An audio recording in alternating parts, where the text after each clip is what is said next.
है। भाग 5.18.12 तथाकथित शिक्षित दार्शनिक और वैज्ञानिक जो केवल मानसिक मंच पर है, वे इस बीच अंतर नहीं कर सकते हैं कि वास्तव में क्या सत्य है, क्या शाश्वत है और क्या असत्य है और क्या अस्थायी है। वैदिक आदेश है असतो मा ज्योतिर्गमय। हर किसी को अस्थायी अस्तित्व का मंच त्याग कर शाश्वत मंच की ओर रुख करना चाहिए। आत्मा शाश्वत है और शाश्वत आत्मा से संबंधित विषय वास्तव में ज्ञान है। अनियंत्र कहा गया है अपश्यतम आत्म तत्वम ग्रहेषु ग्रह मेधिनाम।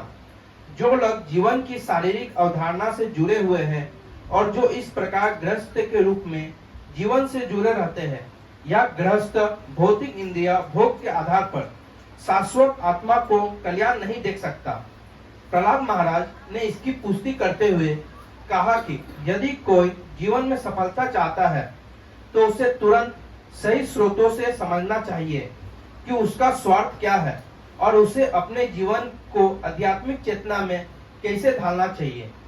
व्यक्ति को स्वयं को कृष्ण का अभिन्न अंग समझना चाहिए और इस प्रकार आध्यात्मिक सफलता की गारंटी के लिए पूरी तरह से उनके चरण कमलों का आश्रय लेना चाहिए। भौतिक संसार में हर कोई शारीरिक अवधारणा में है, अस्तित्व के लिए कठिन संघर्ष कर रहा है, जीवन के बाद जीवन। इसलिए प्रहलाद महाराज ने सिफारिश की कि बार बार जन्म और मृत्यु की इस भौतिक स्थिति को रोकने के लिए व्यक्ति को जंगल यानी कि वन में जाना चाहिए। वर्णाश्रम व्यवस्था में व्यक्ति पहले ब्रह्मचारी बनता है, फिर गृहस्थ, फिर वानप्रस्थ और अंत में सन्यासी बनता है। जंगल में जाने का अर्थ है वानप्रस्थ जीवन स्वीकार करना, जो गृहस्थ जीवन और सन्यासी के बीच है। जैसा कि विष्णु पुराण 3.8.90 में पुष्टि की गई है, वर्णाश्रम शाश्वत पुरुषेन पर पुमान विष्णु आराध्यते।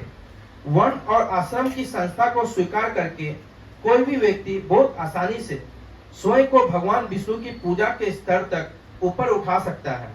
अन्यथा यदि कोई शारीरिक अवधारणा में बना रहता है तो उसे इस भौतिक संसार में ही सड़ना होगा और उसका जीवन असफल हो जाएगा।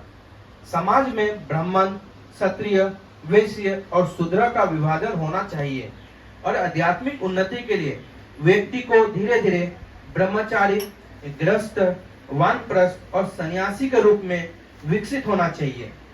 प्रहलाद महाराज ने सिफारिश की कि उनके पिता वानप्रस्थ जीवन स्वीकार करें, क्योंकि एक गृहस्थ के रूप में वो शारीरिक लगाव के कारण तेजी से राक्षसी होते जा रहे थे। प्रहलाद ने अपने पिता को वानप्रस्थ स्वीकार करने की सिफारिश की।